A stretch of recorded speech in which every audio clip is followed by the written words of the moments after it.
Well, thank you. And so thank you, Hillary, for reminding me about the day long on Saturday. I did remember, I haven't forgotten it, but I didn't know the time. So I guess it's 8:30 to 5, you said? So the last thing that we were scheduled to do when the pandemic began was a day long here. And I came down early and made a sign and sat on the deck and said, nope, we're closed. So for me, it comes like full circle now. It's been slightly more than 4 years. It'll be 4 years and 2 weeks that since we had that canceled day long. So we're making up for it. And if it is from 8:30 to 5, those are the day longs where they're mostly silent through the day. And I give a few words at the beginning of the day and a talk at the end. And I'm available for practice discussion through the day. There's a whole series of sign-ups during the walking period. So it's a kind of a wonderful opportunity to engage in your own practice in community, in silence. And when I do day-longs from 9 to 4:30, those have guided meditation instructions through the day. So so you're all welcome to come, and I'm certainly looking forward to starting them up again. So the topic. So I thought I would try to offer you a meditator's orientation to the sense of self. The sense of self is very amorphous. Psychologists who use this term sometimes, some of the definitions they give is like the collection of beliefs about the self. Some people go a little bit further to say they keep using the word collection, the collection of personality characteristics, beliefs, values, morality, choices. Some people go further and say hormones and thoughts, and all kinds of things come together. But the important thing is that it's a collection. So it's a amalgam of all kinds of different things that are organized together to provide some amorphous sense of this is who I am, this is myself. As a collection, the collector, collects things differently, different contexts, different situations. Our sense of self can shift over the decades of a life. The sense of self can shift over the minutes of the day, depending on the circumstance we find ourselves in. The circumstance that gather together, that collect together what we need to get organized to meet the situation that we're engaged in. And so if this is the way we understand that sense of self, that it's a collection, and that collection is collected different ways in different times, then what happens in meditation, and why meditation can be a great kind of fascinating perspective on this, is that the sense of as we relax and de-stress and calm down in meditation, there's less of this collecting going on.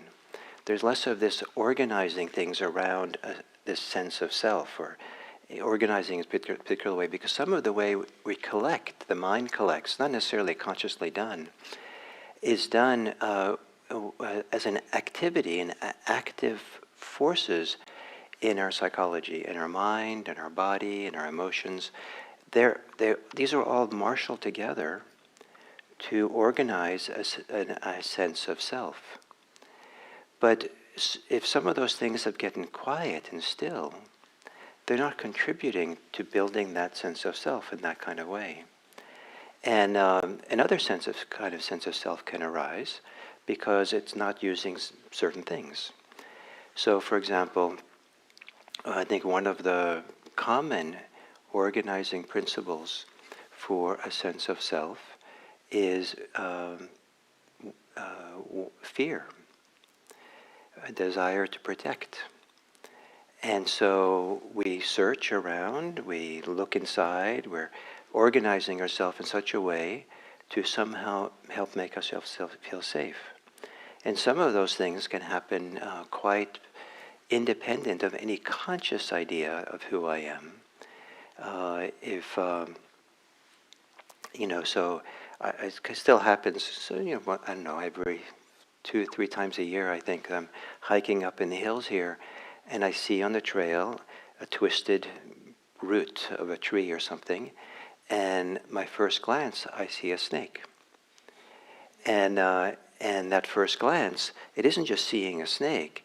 There's a physiological response in me for a moment, a physiological fear or concern. Something gets activated, and then I look at it long enough to see, no, it's not a, it's just a root that looks like a snake a little bit, and but something's been activated unconsciously without a choice to begin making myself safe. I'm being organized. Something's being organized inside towards safety around the snake. Once in Thailand, I organized myself much more dramatically when I was in the jungle and there was, I don't know, pretty wide dirt road. I think a car could have probably passed by. And it was dusk, so I couldn't see very well. And I had a film camera with a strap over my shoulder, walking along, and there was this branch, across the road, and so I stepped on the branch. It wasn't a branch; that was a snake.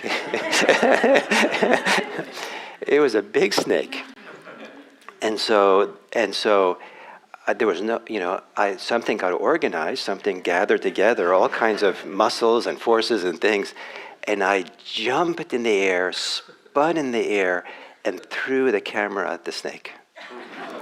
All that happened kind of without planning it. There was, we didn't calculate or plan, but there was a tremendous amount of physiology, and also probably some algorithms that the brain has for figuring out distance to the snake and direction of throwing, and it's a phenomenally complex event that happened right there. The usual idea of me was not operating.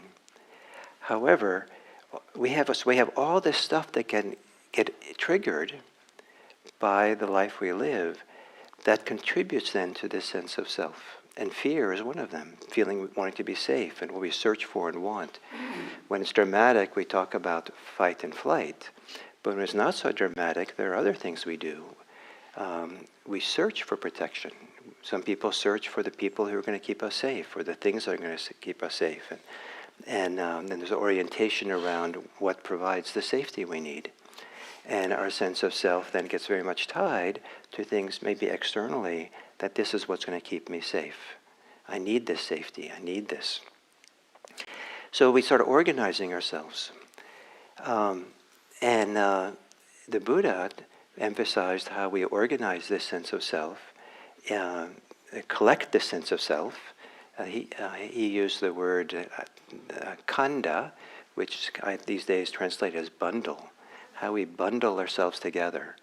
But he also used the analogy of someone who sews, a tailor or a seamstress. I think it's a female seamstress in Pali, that is sewing together cloth or something, and that's a metaphor of how desire is the seamstress.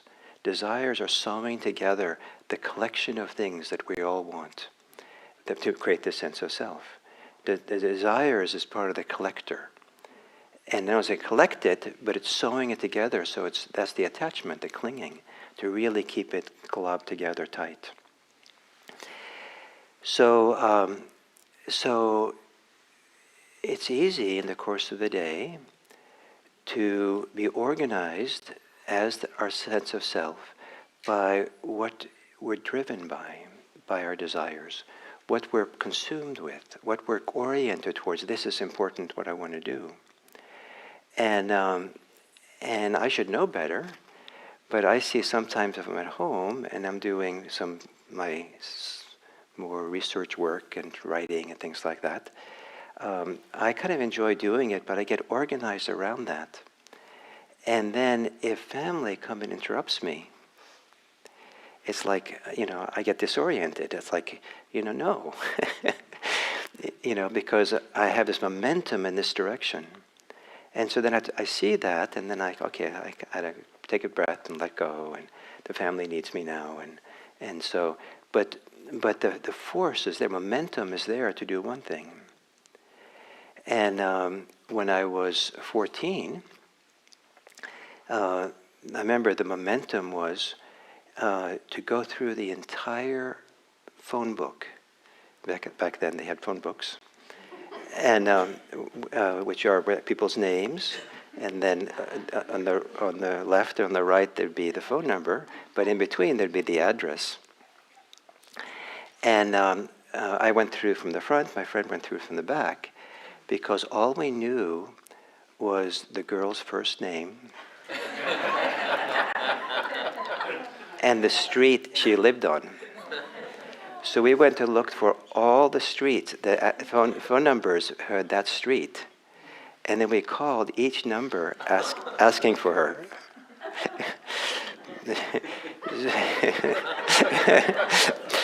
So that's certain 14. That's a little bit of a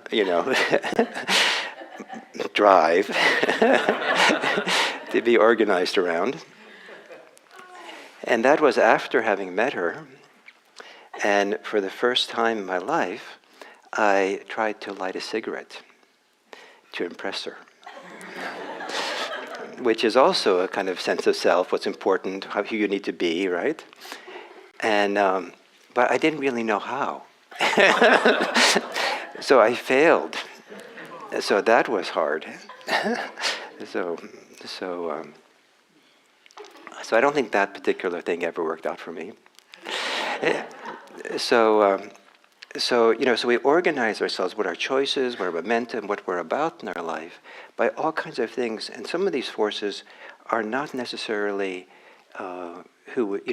something we would even choose, but we feel the momentum, the force, and that force of momentum of desire or fear or anger or hostility or interest even, is enough to kind of help organize, gather together all these other things for that purpose.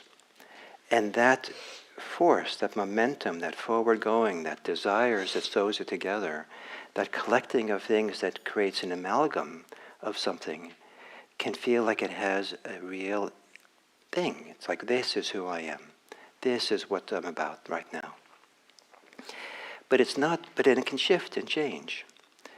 About 10 years ago, I had surgery, and I took pain medication, but I don't like taking pain medication, so I think I maybe took it for 2 days, and which was maybe not, maybe not, well, I don't know if it was long enough or not, but I took it for 2 days, and then I said, enough. The next day, I was still laying in bed recovering from surgery, and I had all these thoughts and feelings. I said, well, I'm really kind of going over the hill, in terms of my life cycle. I'm on the way down to the end. My kids on their way up. They were like, they're just, life's beginning for them, they're on their way up, it's exciting for them, it's great, and I'm going down, and there's no point for me to do anything anymore, and it's, it's the end, and I don't know, it's not really so great anymore, and, this is the end, and, oh. So I called a friend of mine, and told her what was going on, and she said, Gil, that's the withdrawal from the pain medication. And I said, oh, okay. So that made a big difference for me. So I still had those feelings and those thoughts, but I'd glommed onto it. I'd gotten identified by it. My sense of self was defined by these thoughts, by these feelings I was having. And all she had to do was say, that's the withdrawal from medication. And I didn't identify with it anymore. It still went on. It wasn't great. But I wasn't making a self out of it. And sure enough, within 24 hours, it was back to normal. That was gone. So, and I've known other people who've, for medical reasons, I've had medication for things and for different kinds of things, and my emotions, my feelings, my desires, my drives, all shift around the medication. I had one friend who had, for medical reasons, was for a month or so, was given premature or medically induced menopause. She was in her 30s. And she had this wonderful thing she said to me at one point. She said, "These thoughts I'm having are not me." So she had the wisdom not to get pulled in to what was going on. They were so bizarre, so strange for her. So she said, "Oh, this is not who I am." And so that made it easier for her to stay with it. But, this making a self, this is who I am, is a sense of self. This is who, and it's hard not to when there's a lot of authority, a lot of force behind them. So like when we're afraid, everything gets organized around taking care of ourselves. But we never question, have we already, before we are afraid, what is it that is threatenable? Maybe we've already created a sense of self around something that's threatenable. So for example, if status, it could be that our sense of self is related to how attractive we are, how smart we are, who we know, where we live, all kinds of things around, that becomes threatenable. I need those things to be socially accepted. I need these things to fit in. I need these things to get into old age. And so there's something there which is threatened, can be threatened. And we've already organized. Why are we organized in a certain particular way? Sometimes because of our life experience. Life experiences can be quite difficult for people. Children can grow up, and what the message they get, or how they get formed as a person, and their inner sense of who they are, their sense of self, it can be very much shaped by how their parents treat them. I see this regularly when people come to talk to me, that how much that people who weren't seen as children didn't feel loved. There was no one there to support them and guide them and mirror them. Or sometimes when they did try to express their inner life to their parents or people around them, they were attacked. They were ashamed. They were criticized. People got angry. And so they learned that who they were internally couldn't be expressed. It was all about pleasing other people or making themselves safe in relationship to other people. And everything, the sense of self was all organized around what was external to make it just right or something. But maybe they never really had a chance to see themselves more deeply, know themselves more deeply. Their inner motivations, their inner desires, their inner values couldn't really had a chance to come forward because they were not mirrored, they had no place for it, they were not affirmed, they were not given positive reinforcement around it. And so the sense of self then gets organized without those things. And some therapists, psychotherapists, will spend a lot of time supporting people to discover who they are by reconnecting themselves to their inner drives, their inner emotions, their inner beliefs, their inner sense of self, and their inner ability to stand up for themselves. And so in my life, I remember it was interesting in a particular phase of my practice when I was a Zen student, early years of Zen practice. I was part of what I was doing, unknown to me at the time. It wasn't like I planned it or even knew it was happening. I was kind of reorganizing and discovering my sense of self, and learning what was not functional and what was functional, what needed to happen around it to some degree. And some of the things that happened were it could be described as diametrically opposed to each other, what I was trying to do. But that's because a sense of self is multifaceted. We don't have just one sense of self that we organize ourselves around. It's contextual, it shifts and changes. So almost at exactly the same time, in a range of time, about a year or two, I had I was living at the San Francisco Zen Center, living in a place where the big ethos, dedication of the place, is to live for the welfare and happiness of the world. The idea is to be a bodhisattva, that really there to serve the world, and even to put off your own awakening until everybody else is awakened first. So to be of service. And so the Zen Center would ask for lots of service. We lived there. I was a monk. Kind of vows of poverty and service and obedience, kind of. And so whatever they asked me to do, I did. But institutions don't really say no for people. And at some point, I was working full-time for 5.5 days a week, Monday through half-day Saturday.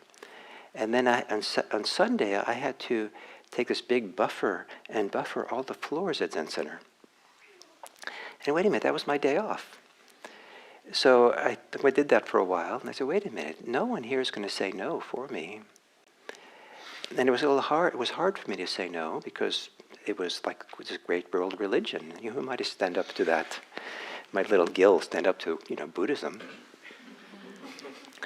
And so, but at some point I said, no, this doesn't make sense. I have to stand up and say no. And so that was a kind of important step of asserting myself because I didn't know if I could. It was even bigger a couple of years later, maybe a year or so later, when I went to practice in Japan. And there I went back to the mother temple, where the heart of the Zen Buddhism, which in my little kid mind was, again, this huge authority figure, father figure maybe, and that was all right that I had to obey or something. And I was set up to be there in the monastery for 5 months, an intensive retreat time. And about halfway through, I realized this is not the right place for me. This is not working, and it's not right. And who am I to say that it's not right? And you're not supposed to leave in the middle. And so, no, I know. This became really clear. I know. And so this is not right for me, and it doesn't make sense for me to stay, and I have to be able to now stand up for myself and say no, and leave. And that was a huge growth for me, to assert myself, to have that ability to stand up and know what I needed to do. So that's a kind of sense of self, to understand oneself well enough and make that kind of choice. And then an amazing thing happened. I made that decision completely clear. I had no doubt about it. I knew it was a milestone. And that allowed something else to happen. Then I decided to stay, but not for my sake. There had been a Japanese monk who had sponsored me at the monastery. And I knew that if I left, his reputation in his religious community in Japan would be maybe destroyed. It was a huge deal. So when I realized that after I decided I would go, but I'd already made this decision and changed, but then I didn't have to go anymore.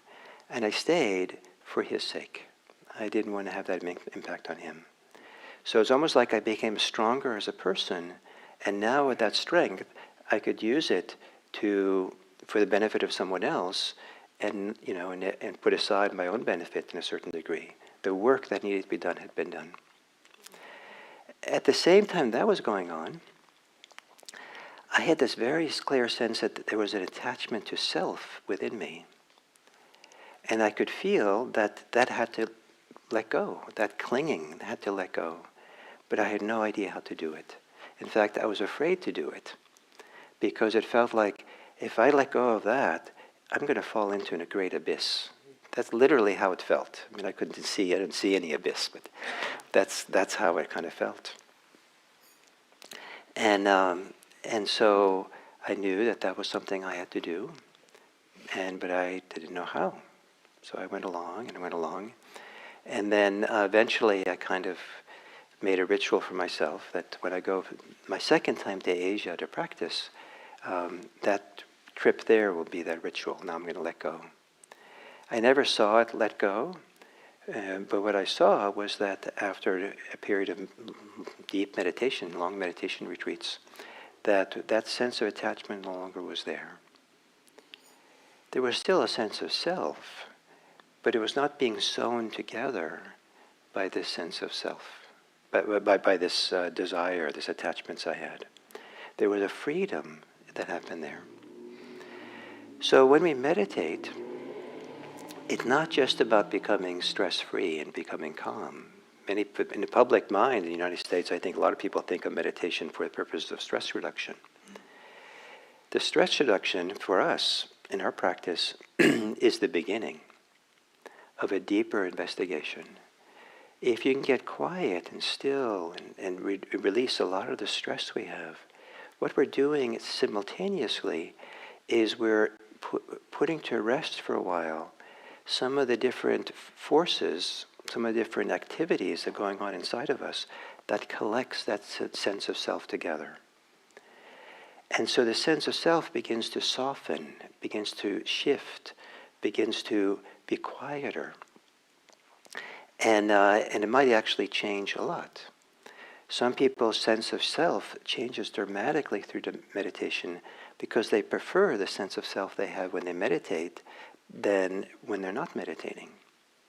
And for some people, the dissonance between who they feel they are when they meditate and who they are in the active, busy world is so radically different that it's confusing, it's challenging, it's something. And it was for me a little bit when I first started meditating regularly, every day. Let's see, so I did. I probably was doing it for maybe about 9 months or something, and then I went to live on a small farm, and so every morning I got up to meditate before we went to breakfast, and I was living with friends, and but how I was coming out of my meditation, it's like Gil wasn't there. Like I was peaceful, I was calm, I was content, but the social Gil, the one who played social games, and in one way or other, we're playing social games often when we're talking with people, with my friends, and going along with what they want, and they with me, and praising and excitement and something. That wasn't operating. So I would sit at breakfast kind of content and quiet. And I could feel after a few days of this, after a while, I have to make a choice here. Either I stop meditating or I'm going to lose my friends. And I gave up meditation because I wanted my friends. I wanted to have harmony there. I wanted it to work well there. And I didn't know how to make it work at that point in my life. Later I learned how to do that. And so to sit and meditate and feel the mind, the body get calmer, more settled, to feel the stress go away, to feel a certain degree of relief or peace, a quieting, maybe even some stillness. That is a vantage point from which to begin being curious about what is it that we're gathering together? What are we sewing together to make this sense of self? It might be that as you come out of meditation, now you can start seeing what's happening, what you're gathering together, what's happening. Maybe not right away when you come out of meditation, but maybe later in the day, you see, wait a minute, I'm back to business as usual. And now, in the past, I thought this was like the fish can't see the water it's swimming in, they say. I don't know if it's true. But that's what they say. And so we don't see the concepts of self that we swim in. They're so taken for granted. Some people have chronic anxiety, chronic fear, don't know they have it. I can't tell you how many people I've known have come on a meditation retreat where they're sitting long enough to get quieter and quieter, where they're watching their mind continuously, more and over, and they discover, wow, my fear is pervasive. I had no idea how pervasive it was, always there operating. So we can have these forces that organize us, that drive us, how we live our life, but that we not so conscious of them. And so that's so as we get quieter and quieter, and those things go for a rest, then we have a contrast by which to see them more clearly by. And we say, oh, fear organizes my life. Desires organize my life. Shame organizes my life. Hostility organizes my life. And these emotions are quite deep. They are so deep, it's kind of like the fear I had with the snake, that it's more instinctual than anything that was consciously done when I swirled in the air and threw that camera down. Some of these deep emotions like shame and desires and fears and anger, hostility, they operate in very deep forces within us. Sometimes we don't even know how much they're there. But they're the kind of organizing principles, the magnets around which other things are gathered. But when fear quiets down, anger quiets down, shame quiets down, desires quiet down, we see that they're optional. We see that they're not inherent. They're not always operating. And there can be starting to be an idea, maybe I don't have to believe them. Maybe I don't have to make a self out of them. Maybe I don't identify them and have those define who I am.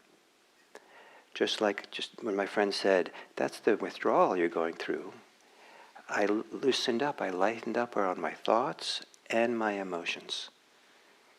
I didn't realize how much I had organized myself tightly around those thoughts, tightly around those emotions. Oh, look at that. Look at that. And there's an opening, there's a relaxing, there's a seeing. And the possibility comes that one day, and I'm saying this to make you curious, because curiosity sometimes opens doors, is a day will come when you observe the sense of self, observe the operating principles that are driving something inside of you. You observe it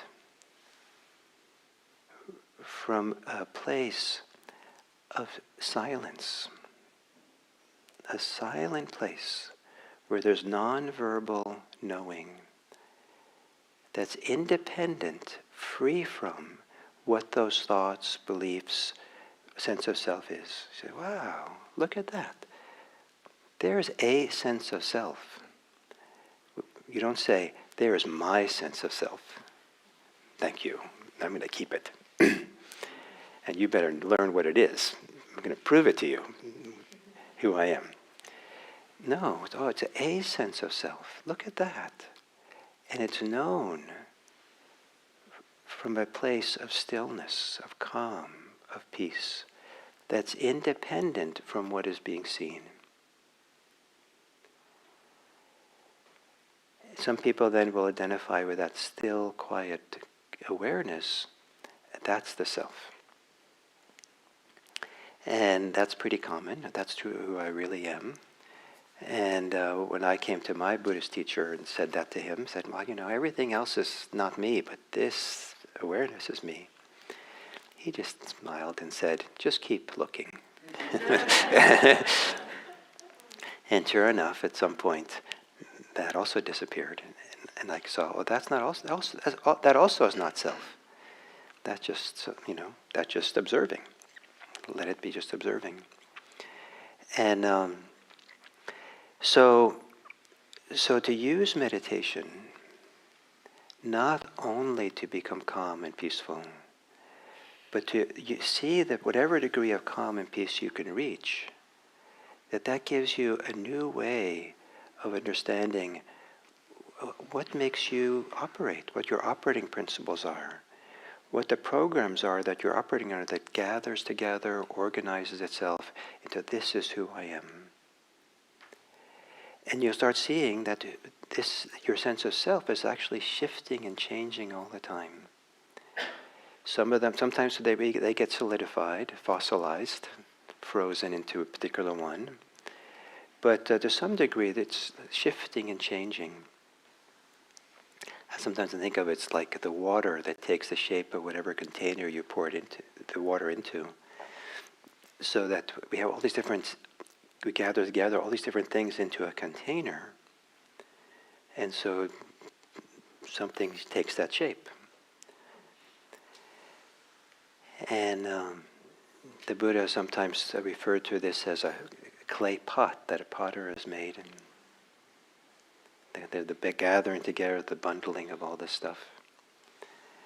And when we're enlightened, then the pottery shards, the metaphor shifts from that we know who we are is inside this pot and defined by it, limited by it. The imagery changes to images of a very clear mountain lake that the person who can see clearly, with good eyesight, can stand on the edge of the little lake and see right down to the bottom of the lake. It's so clear. And on the floor bottom, there are pottery shards. And now, the water is the container for the shards, rather than the pot being the container for the water. So exactly what the water is supposed to be in this metaphor is, is up for grabs.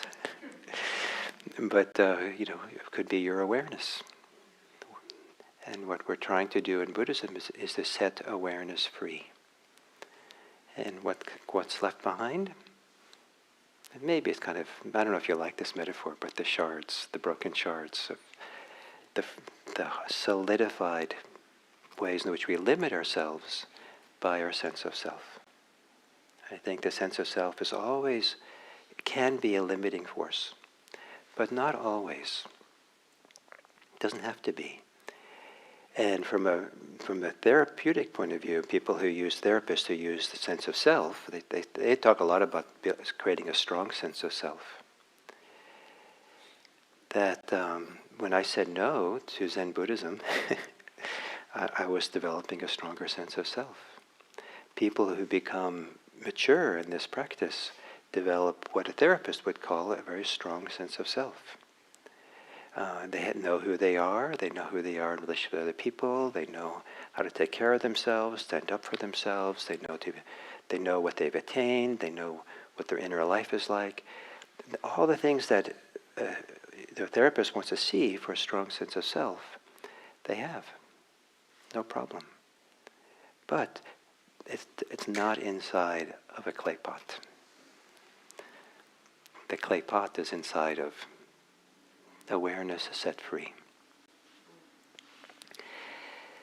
So, I hope that this talk, one of the purposes I gave it, which I said, was hope to give you some curiosity about what it might be like for you to observe your sense of self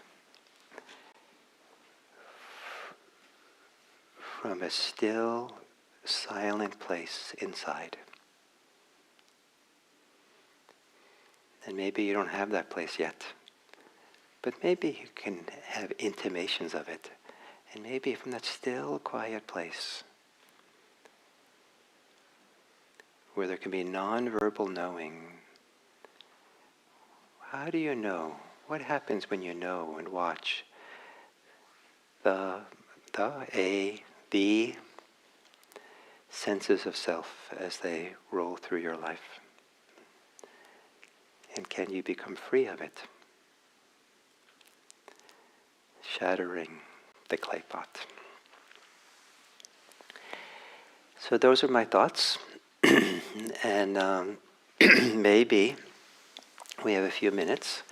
This is the kind of talk that either we just be quiet about and just not say anything and live with, or you have got questions and concerns and protests. They're all invited. So anybody want to have anything they want to ask or say? And Martha in the back.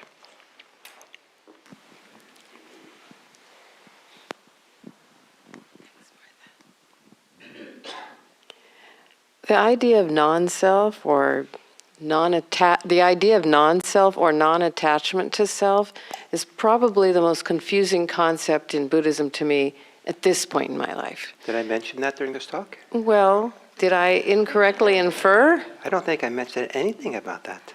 Okay, I heard the part about attachment. But is attachment and self the same thing for you? No, attachment to a sense of self, right? Oh, but that's not then. So there can be a non-attachment to a sense of self. Okay, now you're just confusing me. So for you, a sense of self and attachment are always go together?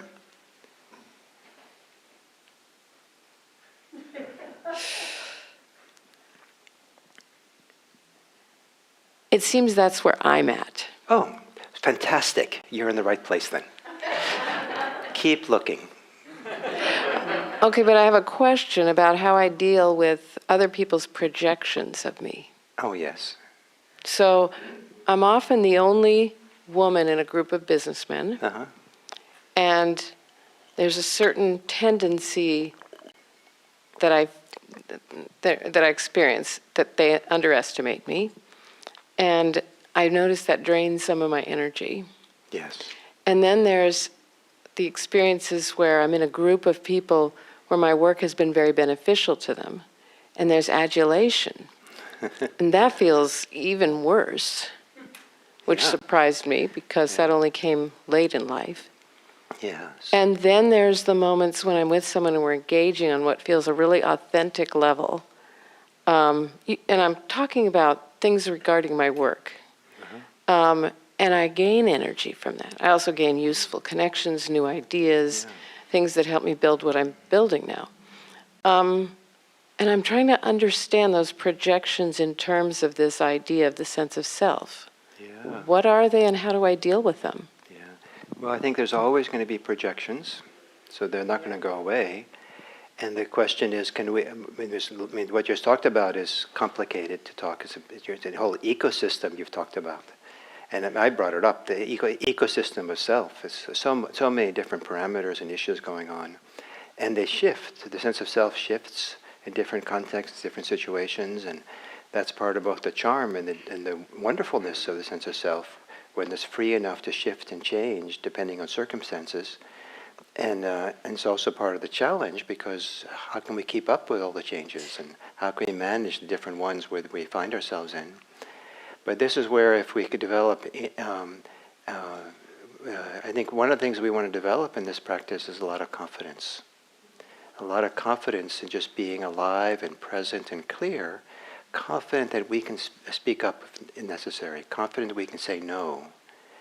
Maybe can't do it verbally out loud to the people there, but we know inside of ourselves that we can make the right choices to take care of ourselves, to slow things down or step away, or and we're confident enough that we can deal with the problems if we just walk away from something that's too difficult for us, and are not worried about being homeless, because we're confident enough that even homeless we can take our ground and be present.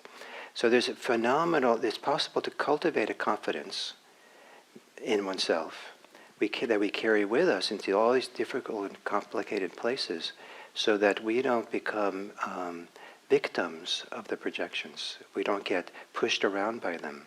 We don't believe them. We don't depend on them. So that's my best answer in this short time. I think it's inadequate. I want to respect what you said, and a lot of people here in this room, how difficult this is to navigate. But if we can do this work and meditation to use it to see, not just if we just distress, if we end up, I'm so stressful this life of mine, and then we go back the next day and the dynamics haven't changed, then we need to recover again. We keep recovering. But if we start understanding get calm enough and quiet enough, we can start seeing what is operating there, and what sense of self, how am I organizing myself? When I go into a business meeting, what self am I bringing? And that's when I bring the fear self. And so I'm looking and organizing myself in a certain way. When I'm going to the meeting where I'm the boss, I'm organizing myself now very differently.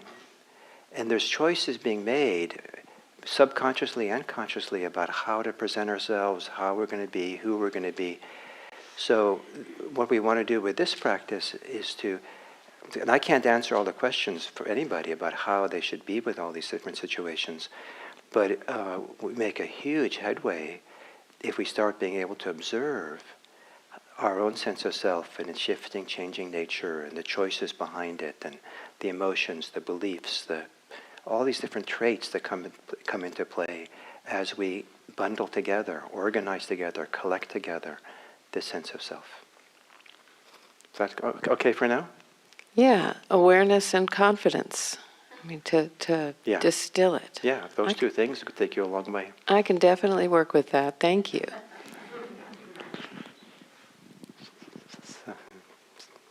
Someone else? We do one more here in the front. You can wait for the mic, please.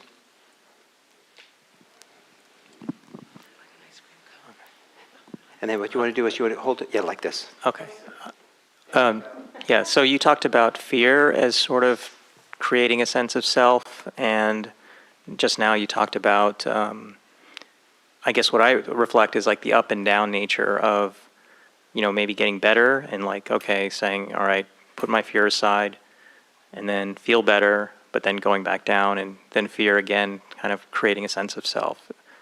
I don't know if you can talk about how to, not have this up and down.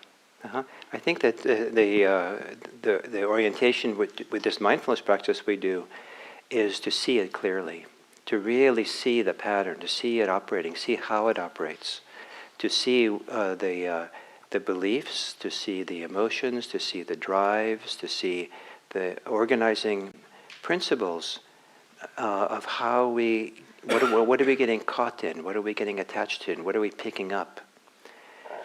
Rather than thinking that fear is somehow inherently the right way to be in any situation, it's possible that we want to observe our fear in a deep way. The fear might need us, and until we understand the fear in a deep way, or bring a lot of attention to it, it's always going to be there grabbing us when the situation arises. And there's two primary things right now that I can think of with fear. One is that to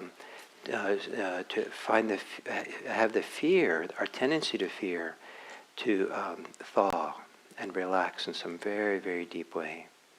And then that's one thing. And the other thing is to understand, why do we pick up the fear? Why do we believe the fear? And if you can do those two things, you'll go a long way to understand what your ups and downs are about. How does that sound? Does it sound doable? Yeah, I think so. Great, thank you. Okay. Well, thank you. And so very nice to have you and listen. I hope this gave you something to practice with. And if some of you want to stay a little bit around to find it be useful to chat about this with someone, you're welcome to stay in the room and chat or outside there. And otherwise, next week we have the potluck. So that's a very nice time here. And people sit inside, they sit outside for the potluck. And so if you're interested in being a little more community, stay for the potluck next time. And if that doesn't interest you, don't stay. Thank you.